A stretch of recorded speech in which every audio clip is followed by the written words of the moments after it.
Hey there, traveler! Welcome back to the channel. Today I'm taking you through my 5-day adventure in Siem Reap, Cambodia. I'll cover how I got here from Thailand, where I stayed, and how much it all cost, so be sure to watch till the end.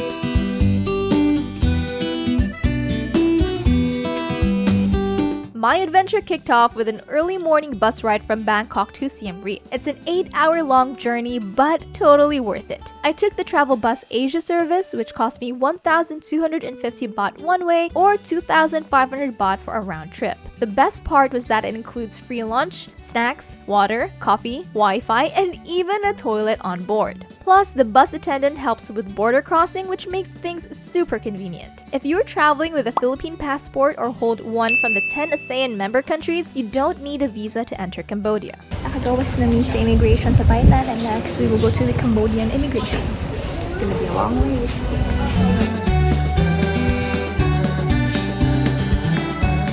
If you're on a budget and don't mind traveling by land, I highly recommend this bus. I'll drop the link in the description box below.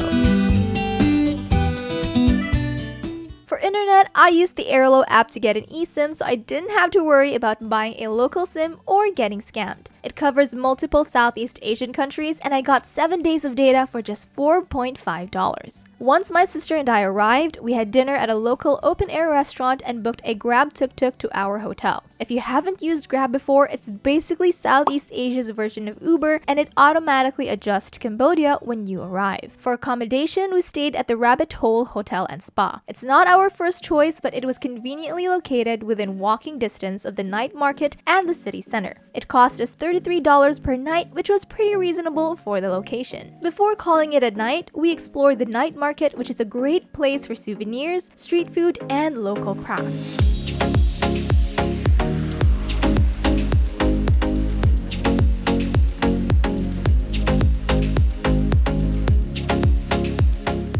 If you're shopping here, bring cash. Most vendors accept US dollars, but they'll likely give you Cambodian riel as change. Day 2 was all about exploring the legendary Angkor Wat and its surrounding temples. If you're an early bird, you can book a sunrise tour, but since I'm not much of a morning person, I opted for the sunset tour instead. I booked this tour in advance on Klook.com for just $14.8, which is a great deal considering it included hotel pickup if you're in the city center, transportation, bottled water, and a tour guide. Here's what the itinerary looked like. First, we went to Angkor Wat, which is the largest religious monument in the world. Entrance isn't included in the tour price, and you'll need to buy a pass. A 1-day pass costs $37, a 3-day pass is $62, and a 7-day pass is $72. We learned that there are no steps in some of these areas because the king just dismounts from the elephant. Yes. So this is how big the elephants are.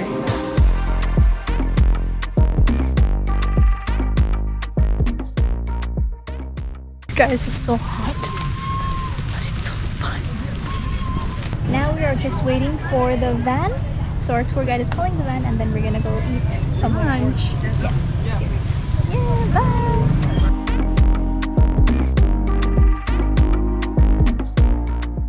Next, we went to Tap Prom, also known as the Tomb Raider Temple, because this is where the famous 2001 film Tomb Raider was shot. This temple is also known for its massive tree roots growing over the ancient ruins. Then, we went to Tane, which is a hidden temple in the forest. I was amazed by how the ground was covered in soft sand instead of the usual soil. What's really cool about this place is that instead of just normal soil, it's sand.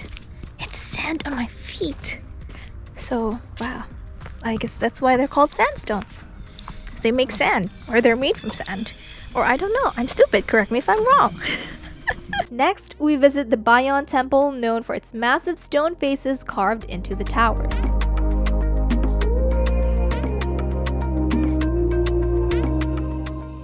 Lastly, we went to Phnom Bakheng, which is the perfect spot to catch a stunning sunset over the Angkor complex.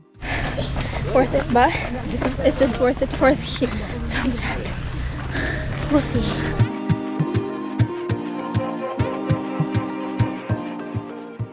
Pro tip, it gets insanely hot, so don't forget to bring sunscreen, a hat, or an umbrella.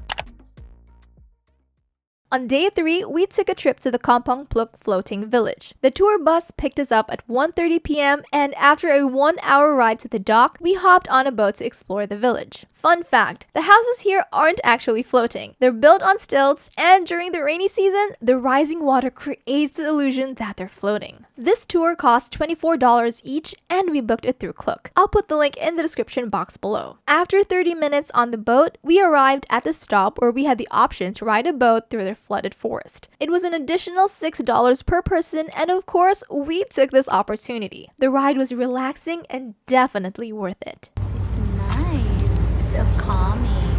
Yes. So different from sa city bitaw. Yes. To see you. Look our view from above.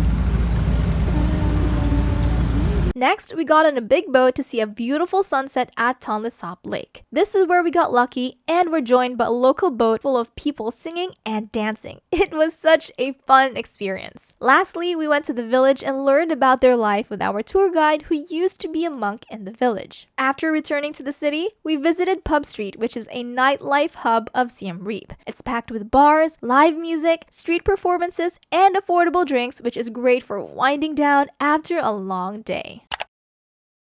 We started day 4 at the Little Red Fox Cafe in Candle Village, which is a highly rated spot for coffee and breakfast. Then we wandered around the village and checked out unique shops selling handmade items. My favorite was a local tea shop with an amazing selection of Cambodian tea. After that, we took a grab tuk-tuk to Heritage Walk, but it was underwhelming since there wasn't much happening that day. Oh guys, so we are at the Heritage Walk.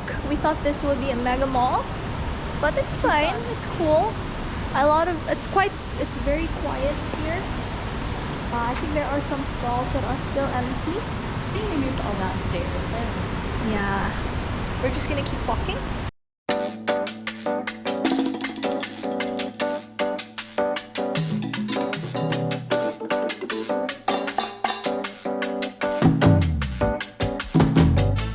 Next, we stopped by the Independence Gardens where locals gathered for activities like Zumba, jogging, and playing with their kids. It was nice to see how the community comes together here. There are people walking and doing Zumba and the Christmas lights are on.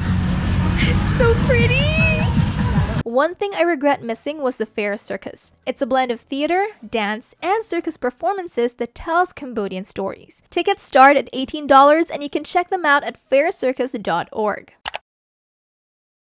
The last day. We had an 8 a.m. bus to Bangkok, so we didn't do much besides pack and check out. But if you have extra time, consider visiting the Angkor National Museum. It's a great way to dive deeper into the history of Khmer civilization for only a $12 entrance fee. And if time allows, visit the Cambodia Cultural Village, which is a cultural theme park showcasing Cambodian traditions and performances. Here's the list of my expenses on this 5-day trip to Siem Reap, Cambodia.